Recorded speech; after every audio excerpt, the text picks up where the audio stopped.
Easter தினத்தை வித்தியாசமா கொண்டாடுற நாடுகள் என்னன்னு தெரியுமா? போலாண்ட்ல மக்கள் ஒருவருக்கொருவர் தண்ணீர் ஊற்றுவார்கள். ஆனா அது விளையாட்டு இல்ல, இது சுத்திகரிப்பு மற்றும் புதிய வாழ்க்கையை துவக்குகிறதா நினைக்கிறாங்க.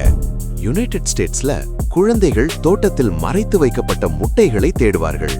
முட்டையில உயிர் உள்ளிருந்து வெளியே வருது, அதுதான் உயிர்த்தெழுதல் மீனிங் அப்படின்னு நினைக்கிறாங்க.